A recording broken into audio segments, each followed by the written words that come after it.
Meus irmãos, a paz do Senhor Jesus, pode se assentar. Quero louvar a Deus por esta oportunidade de trazer uma palavra ao coração da igreja e comunicar, meus irmãos, que eu estou ausente ao longo do ano, porque o curso teológico que eu faço é às segundas-feiras. Eu comecei às terças, mas por uma questão de logística foi transferido para segunda-feira. Então, eu só posso estar com os irmãos durante as férias que só ocorrem em janeiro. Amém? Abra sua Bíblia comigo em Mateus capítulo 6. Nós vamos ler 2 versículos apenas da palavra de Deus neste mesmo capítulo. Mateus capítulo 6, versículo de número 6.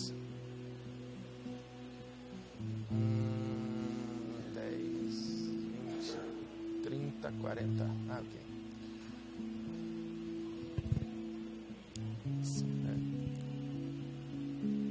Conforme o irmão for encontrando, vai dizendo glória a Deus, aleluia. Porque Deus só se manifesta em ambiente de adoração. Deus só se sente à vontade de se manifestar em um ambiente em que Ele é adorado. Às vezes a gente quer o milagre, a gente quer a bênção, mas a gente não faz Deus se sentir bem-vindo no nosso meio. Então esquece quem está ao seu lado, atrás de você, e sinta a vontade na liberdade do Espírito. Conforme Deus for falando com você, você toma posse da palavra, diz glória, diz aleluia, louve e exalta o nome do Senhor, porque eu creio que se o irmão fizer assim, hoje o irmão sai de posse da sua vitória. Alguém crê nessa palavra? Então, os irmãos encontraram Mateus capítulo 6, o versículo 6 diz assim: mas tu, quando orares, entra no teu aposento e, fechada a tua porta, ora ao teu pai que está em secreto, e o teu pai que vê em secreto te recompensará publicamente. Diga, recompensará publicamente. Versículo 33, mas buscai primeiro o reino de Deus e a sua justiça, e todas essas coisas vos serão acrescentadas. E todas essas coisas vos serão acrescentadas. Alguém diz amém? Põe a mão sobre o coração e repita comigo: fala comigo, Deus. Eu quero ouvir sua voz. Fala comigo. Amém. Provoca o teu vizinho e diga para ele: dar glória a Deus aqui é de graça.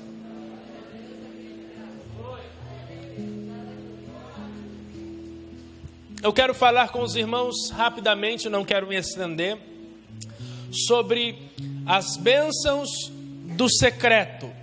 As bênçãos do secreto. E se o tempo me for favorável, eu quero enumerar 3 bênçãos que o secreto com Deus proporciona para nós. É lógico que o secreto com Deus proporciona muito mais bênçãos do que eu poderia enumerar nesta noite, mas eu quero me deter em 3. Quando nós lemos o capítulo 6 de Mateus, nós vemos um trecho de um dos mais célebres sermões já pregados na história, o Sermão do Monte, que é um sermão que Jesus dedica dos capítulos 5 a 7 do Evangelho segundo escreve Mateus, lançando as bases da fé cristã, lançando as bases da fé que nós professamos, lançando aquilo que seria de base para construir o que hoje nós somos como igreja da parte de Deus. De maneira que ele vai falar sobre princípios como o amor, princípios como o perdão, princípios como a fidelidade, princípios como conservar os bons costumes, princípios como o jejum, a oração, a consagração, a santificação, a busca da presença de Deus. Mas quando nós lemos o versículo 33, nós tendemos a deslizar pelo caminho da prosperidade. De maneira que sempre se é usado o versículo 33, mas buscai primeiro o reino de Deus e a sua justiça, e as demais coisas vos serão acrescentadas, para falar da prosperidade. Quando o irmão ouve esse texto, e não vai mentir falando que não, logo o irmão pensa, a Hilux vai ser acrescentada, o sobrado vai ser acrescentado, o salário de 6 dígitos vai ser acrescentado, mas a gente nunca pensa em dons espirituais, a gente nunca pensa em batismo com o Espírito Santo, a gente nunca pensa em revelação da parte de Deus, a gente nunca pensa em ministério. Mas se o irmão fosse prender ao contexto do capítulo 6, Jesus não está falando de bens materiais no sentido de barganha, porque é isso que a gente compreende. Não, se eu fizer isso, Deus vai facilitar o meu caminho. Se eu cumprir esta questão, Deus vai facilitar minha entrada em tal lugar. Mas na verdade, Jesus está dizendo o seguinte: eu não estou estabelecendo tarefas para você cumprir para poder barganhar comigo em favor do seu sonho ou do seu desejo. O que eu estou estabelecendo é uma via de relacionamento. Quem tem relacionamento comigo vive as demais coisas sendo acrescentadas. Quem tem intimidade comigo experimenta as outras coisas sendo acrescentadas. Como eu te provo isso? O capítulo 6 inicia-se com oração. E o versículo 6 diz: mas tu, quando entrares no teu aposento, a palavra grega aposento aqui, traduzida literalmente, quer dizer dispensa.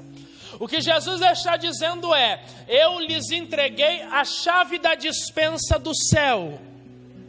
E a chave que abre a porta da dispensa do céu é a oração. E quando você entra através da oração na dispensa do céu, as demais coisas vão sendo acrescentadas.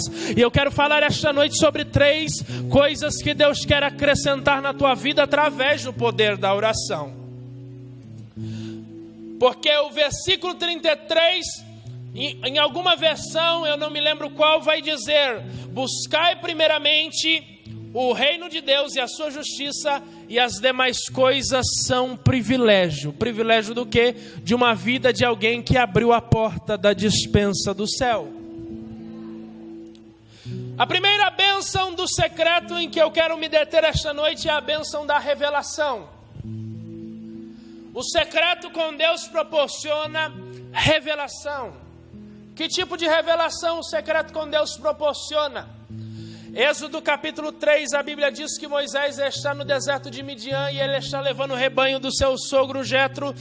E a Bíblia diz que ao se aproximar do monte Horebe, havia no topo do monte uma sarça que ardia e não se consumia. Aquilo chama a atenção de Moisés, não pelo fato simplesmente da sarça arder, porque a sarça é uma madeira fina, e com o calor do deserto e o seu movimentar, ela pega fogo fácil. Então, o que chama a atenção não é o fato da sarça pegar fogo, é a sarça pegar fogo e não se consumir. Aquilo chama a atenção de Moisés.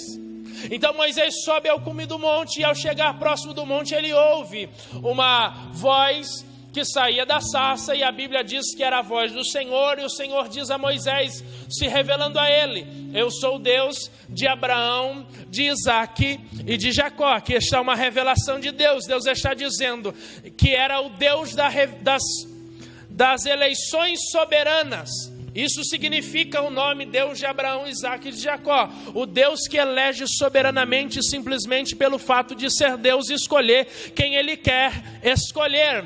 Isso significa dizer que Ele não nos escolheu pela nossa capacidade, não nos escolheu pelo nosso intelecto, Ele não nos escolheu pelo que nós sabemos fazer, Ele nos escolheu porque Ele é Deus. E se faltar alguma coisa, Ele capacita, porque Ele escolheu simplesmente porque Ele é Deus e pode escolher.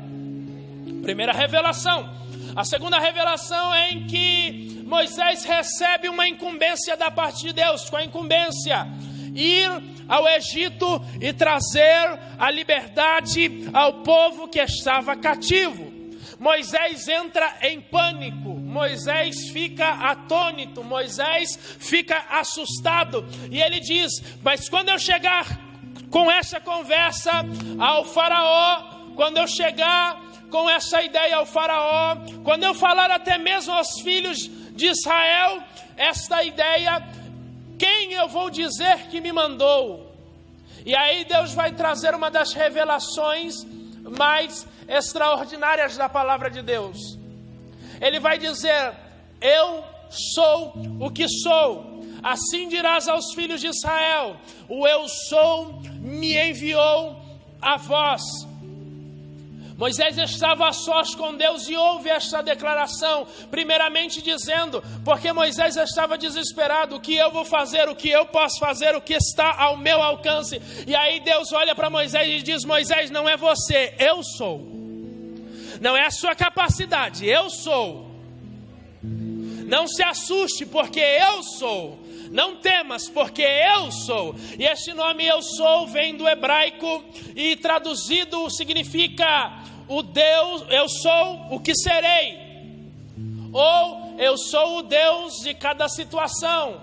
Em termos melhores, Deus está dizendo a Moisés: eu sou o que você precisar que eu seja. Talvez o irmão não entendeu e por isso não glorificou, e eu quero melhorar para o irmão esta noite. Deus está dizendo para Moisés: Moisés, para atender a minha chamada, para viver o meu propósito, se você tiver fome neste caminho, eu sou o pão. Se você tiver sede, eu sou a água. Se você estiver enfermo, eu sou a cura. Se te atacarem, eu sou a tua fortaleza. Na batalha, eu sou a tua espada e o teu escudo. Se te abandonarem, eu sou o teu amigo. Se você estiver triste, eu sou o consolo para a tua alma. Se te deixarem para trás, eu estarei contigo. Se as águas estiverem diante de ti, eu abro caminho no meio do mar, porque eu sou o que você precisar que eu seja.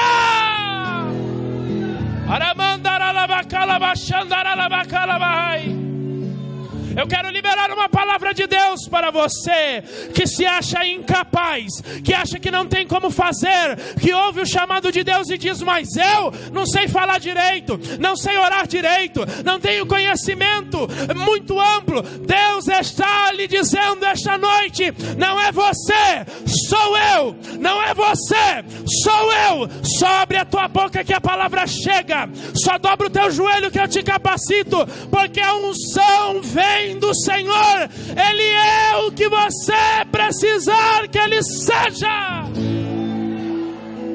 Aleluia.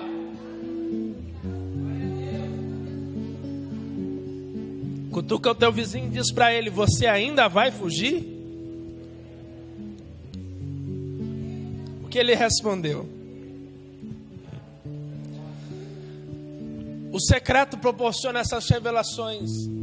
Se nós queremos conhecer as faces que Deus pouco revela, nós precisamos buscar a Deus no secreto.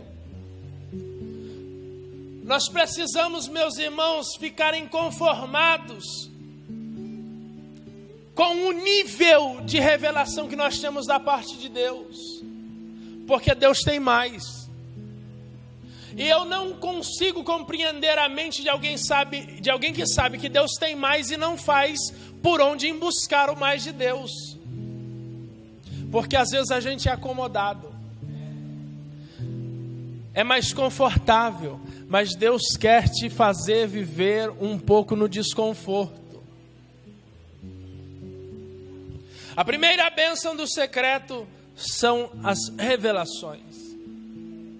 Nós precisamos nos dispor a mergulhar no secreto com Deus para ver o que ninguém viu, ouvir o que ninguém ouviu, experimentar o que ninguém experimentou. Somente os homens na Bíblia que estiveram dispostos a passar tempo no secreto com Deus viveram coisas extraordinárias. A gente fica impressionado com Elias, que ora no capítulo 17 do primeiro livro dos Reis, para que não chova, e não chove por 3 anos e meio, mas a gente esquece de ler a epístola de Tiago no capítulo 5, versículo 17 e 18, dizendo que Tiago era homem como nós, mas orou a Deus insistentemente. Deus fechou os céus por 3 anos e meio, e depois orou novamente, Deus abriu os céus. Você quer ver os céus abertos da parte de Deus? Mergulha no secreto, que você viverá o que ninguém viveu ainda. Porque às vezes a gente esquece que o Deus que faz o pregador, o pastor, o missionário, aquela pessoa que você tem como referência viver coisas extraordinárias, é o mesmo que pode nos fazer viver coisas extraordinárias. E aí segura lá, porque a gente se detendo nessa realidade de conformismo, de comodismo, pode ser que nesse ano do avivamento nós não vivamos o que Deus tem reservado para esta igreja. Se nós não decidimos sair da zona de conforto, nós seremos telespectadores do que Deus vai fazer aqui. E foi dito, com ou sem a nossa participação, Deus vai fazer. E aí eu lhe pergunto, você quer estar dentro ou fora do que Deus vai derramar? Nós precisamos mergulhar no secreto. Segunda bênção do secreto: provisão.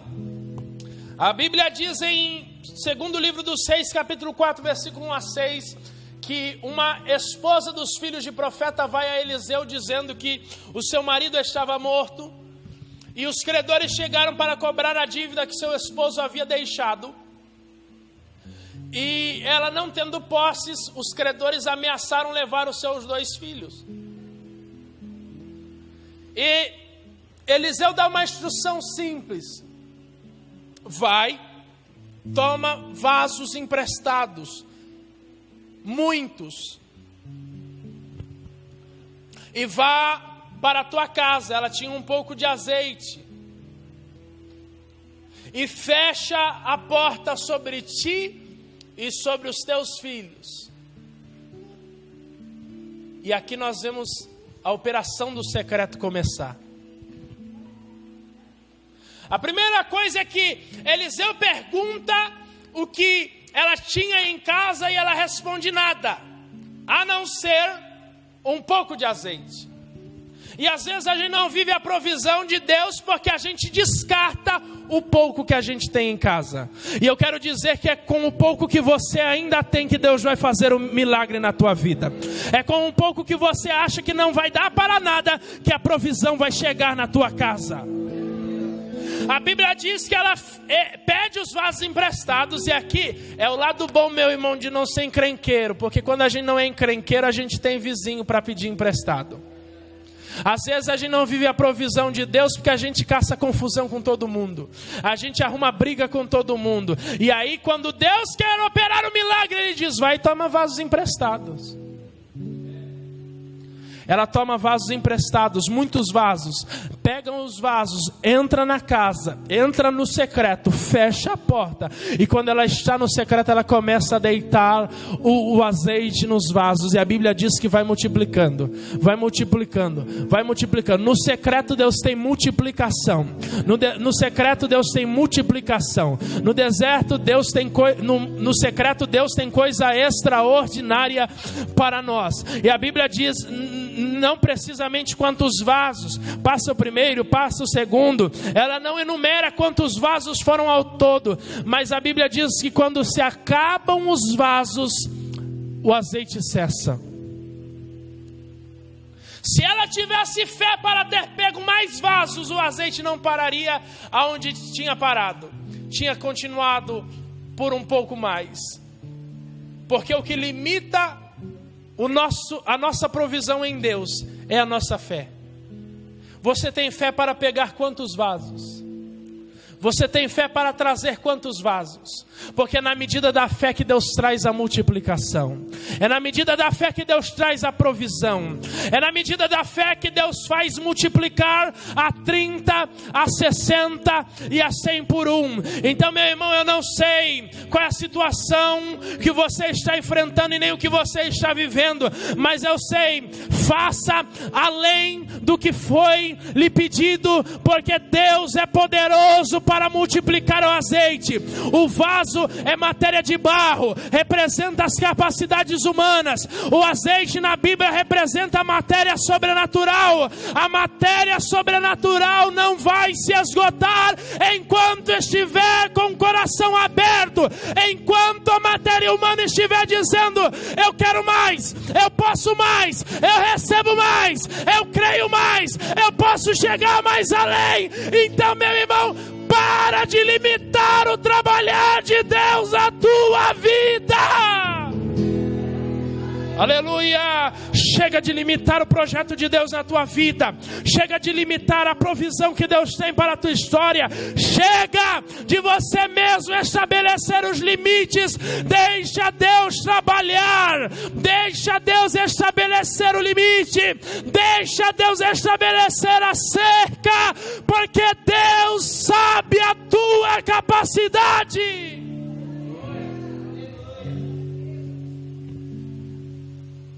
Aleluia.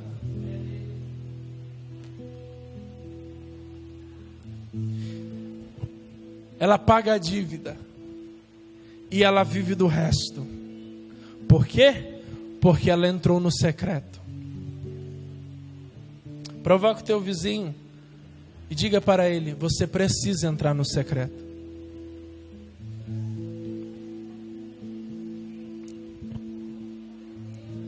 Às vezes a gente passa uma vida reclamando de tudo que está vivendo, mas a gente não tem coragem de fechar a porta e dobrar o joelho. A gente vai atrás de banco, vai atrás de parente. Alguns crentes, pasmem os senhores, aqui não tem disso, vão atrás de agiota. Aqui não tem dessas coisas não. Esquece isso daí, aqui não tem. Se endividam porque não tem coragem de entrar no secreto e esperar em Deus. Terceira e última bênção do secreto para nós encerrarmos: milagres. A Bíblia nos relata em Marcos, no capítulo 5, a passagem de Jairo e a mulher do fluxo de sangue. A Bíblia nos mostra que Jesus está vindo de Genezaré para Cafarnaum. E quando ele chega na cidade, um homem se prostra diante de Jesus.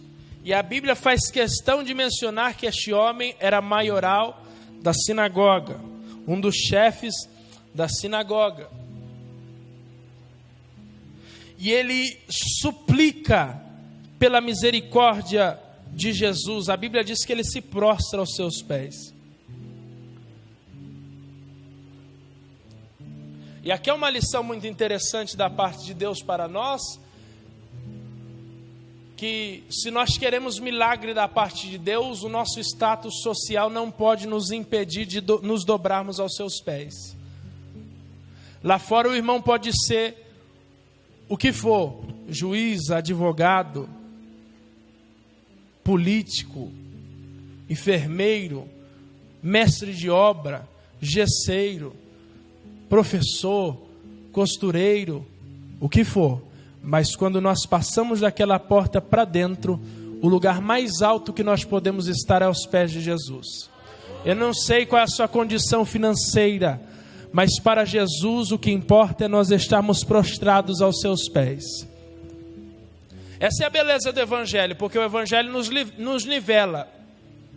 E às vezes a gente quer trazer um costume lá de fora, porque isso é costume lá de fora.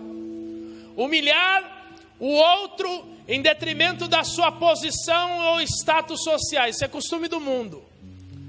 A igreja, o corpo de Cristo, nos nivela em uma questão só: nós somos corpo, nós somos servos. O nosso lugar mais alto é aos pés de Jesus. E se você quer milagre, meu irmão, você precisa deixar Jesus quebrar o teu orgulho. A Bíblia diz que ele se dobra, ele se prostra aos pés de Jesus e rogava, suplicava, implorava: a minha filha está à morte, rogo-te que venhas e lhe impõe as mãos para que sare e viva. E a Bíblia diz que Jesus prontamente atende aquele homem e ao seu pedido, e está indo pelo caminho, quando de repente uma mulher o toca, ela é curada, mas trava o caminho, trava a trajetória, e daí ela é curada. E eu imagino, meus irmãos, Jairo admirado com aquela visão. Se Jesus curou essa mulher que está 12 anos sofrendo, imagino que ele não pode fazer com a minha filha, que só tem 12 anos. Vai ser fácil, vai ser fichinha. Só que alguém chega e cutuca: Jairo, não importunes mais o mestre, a menina está morta. E aqui, meus irmãos, é impressionante, porque a gente crê que Jesus pode fazer o milagre enquanto está ao nosso alcance e dar um jeitinho. Mas é só alguém bater na nossa porta ou tocar no nosso ombro dizendo que não tem mais jeito, agora é só um milagre, que a gente para de crer. Aqui e acolá a gente escuta muitos testemunhos desse. Eu estou com um parente internado, e aí os médicos estão fazendo o que podem fazer. Aí quando o médico vem e toca no ombro e fala: agora é só um milagre, a gente para de crer. Como que se só pelo fato da situação ter complicado um pouco mais, Deus não fosse poderoso o suficiente para realizar o impossível. E aí, antes que escapasse da boca de Jairo a murmuração, Jesus diz: ei, não temas, crê somente. É como que se Jesus dissesse: não é porque a dificuldade aumentou que eu não vou mais até a sua casa. Não é porque a situação piorou ou subiu de nível que eu abandonei o teu barco. Não temas, crê somente. Porque aqui, acredito eu, que Jesus estava tratando um pouco Jairo.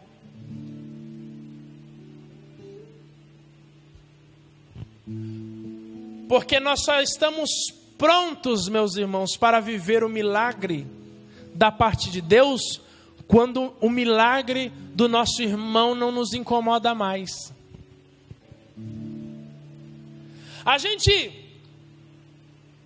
Eu não gosto muito de tocar nesse assunto, porque machuca um pouco, mas a gente tem aquele texto na Bíblia que fala: chorai com os que choram, se alegrai com os que se alegram. E a verdade, meu irmão, é que nós temos mais facilidade de chorar com os que choram. Por quê? Porque o ser humano tem uma predisposição por drama. É só montar um drama que o palco está feito, a gente se entretém, se aproxima, mas é só Deus mudar a situação do irmão que a gente passa a ficar incomodado com a vitória dele. É fácil chorar com os que choram. A dificuldade é Deus trabalhar no nosso caráter para que a gente também se alegre com os que se alegram. E a vitória do nosso irmão não nos incomode mais. Há bênçãos de Deus que estão travadas na nossa vida porque nós ainda não aprendemos a se alegrar com os que se alegram.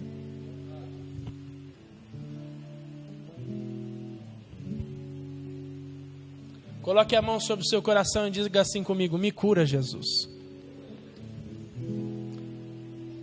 E aí Jesus está indo em direção à casa de Jairo. E quando Jesus chega à casa de Jairo, havia uma multidão no velório, no cortejo fúnebre, chorando, tocando flautas, e alguém vê Jesus e Jesus afirma: a menina não está morta, ela só está dormindo. Quando Jesus diz que a menina está dormindo, todo aquele cenário de choro se transforma num cenário de riso, porque todo mundo começa a zombar de Jesus. E aí a primeira coisa que Jesus faz antes de realizar o milagre é esvaziar a casa, porque ele tira de perto de Jairo todo mundo que lucrava em cima do sofrimento dele. Entenda uma coisa: há secretos com Deus que o próprio Deus provoca. Há momentos na tua vida que você se sente solitário, não porque simplesmente as pessoas te abandonaram, mas porque Deus afastou de perto de você todos aqueles que lucravam, se alegravam com a sua dor, com a sua miséria, com o seu sofrimento, sofrimento. E tem momentos que Jesus afasta todo mundo da gente, para que a gente não tenha outra opção a não ser se aproximar dele e compreender que ele é a única saída para nós. Então Jesus provoca este secreto. Jesus provoca esta solidão. Às vezes a gente está vivendo algumas provações e fala: ah, mas por que fulano foi? Por que ciclano foi? Meu irmão, para de questionar. Foi Deus que tirou, foi Deus que afastou, para que você estivesse com tempo a sós com Ele.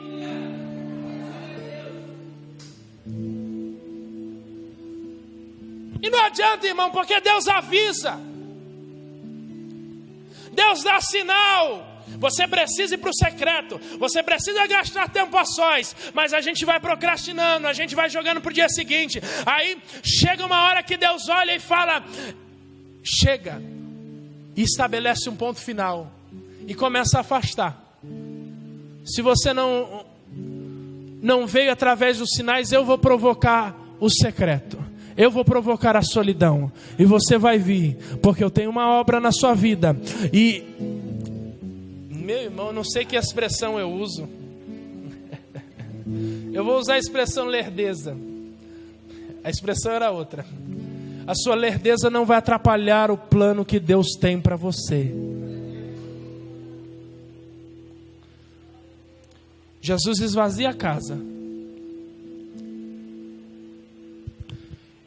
E agora só está ele, 3 discípulos, Jairo e sua esposa. Ele se aproxima da menina e diz: levanta. E ela levanta. O irmão percebeu que levou mais tempo para Jesus limpar a casa do que para ressuscitar a menina? Então, meu irmão, não adia o processo. Deixa Jesus limpar a sua casa. Deixa Jesus tratar a sua vida. Porque para fazer um milagre ele só precisa dizer: levanta. Sabe por que está demorando tanto o processo? Porque a gente está impedindo Jesus de limpar a casa. Então, meu irmão, eu quero lhe convidar esta noite a dizer: Jesus, a porta da casa está escancarada. Tira do lugar o que o Senhor quer tirar, coloca no lugar o que o Senhor precisa colocar, estabelece o que o Senhor precisa estabelecer, porque eu quero viver o levanta que o Senhor tem para a minha vida. Deixa Jesus tratar a tua história. Fica de pé, por gentileza. Aleluia.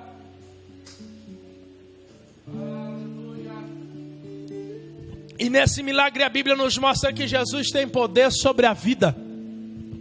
Mas alguém poderia dizer: nossa, mas a menina nem saiu da casa. Aí Jesus vai chegando em Naim, e a Bíblia nos mostra que é um cortejo fúnebre, e aí era o filho da viúva de Naim. Jesus chega próximo do esquife, toca no esquife e o menino levanta. Mas alguém vai dizer: mas o menino nem foi enterrado. Aí Jesus vem em João capítulo 11 e chega na cidade onde está o seu amigo Jairo, e a Bíblia diz que ele está enterrado há 4 dias. Jesus chega à beira do túmulo, mandam que tirem a pedra e grita: Lázaro, vem para fora, para Jesus provar definitivamente que ele tem poder sobre a vida e a morte. Ele ressuscita no funeral, ele ressuscita no cortejo fúnebre, ele ressuscita na sepultura, enterrado há 4 dias. E aí eu quero liberar uma palavra de Deus para a tua vida. E se você crê ou não crê, mas quem crê toma posse. Não importa quanto tempo o seu sonho foi deixado de lado, o teu projeto morreu, ele ressuscita no funeral, ele ressuscita no cortejo, ele ressuscita na sepultura, porque ele tem poder sobre a vida e a morte. Fecha os seus olhos e põe a mão sobre o seu coração e comece a falar com Deus. Agora é o seu momento de secreto com Deus. E talvez você vai para a sua casa Talvez você vai para a sua casa esta noite e você vai fechar a porta do seu quarto, vai ter um tempo de secreto um pouco mais longo com Deus, porque Deus tem coisas para tratar no seu coração.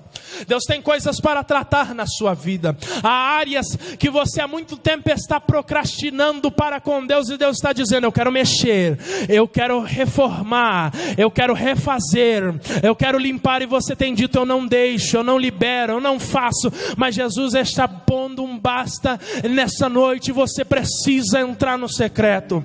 Talvez você precisa hoje de uma revelação da parte de Deus.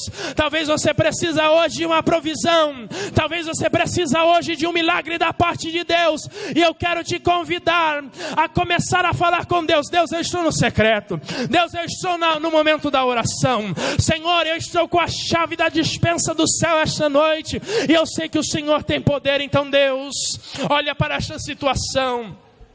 Olha para esta despensa, olha para esta casa, olha para esta família, olha, Senhor, e faz um milagre, derrama provisão, derrama cura. Senhor, quantos projetos estão engavetados, Senhor? Quantos projetos e sonhos, Senhor, foram deixados de lado ao longo do caminho. Senhor, quantos sonhos frustrados eu abandonei. Mas, Senhor, eu sei que o Senhor tem poder para trazer à vida aquilo que eu mesmo declarei como morto.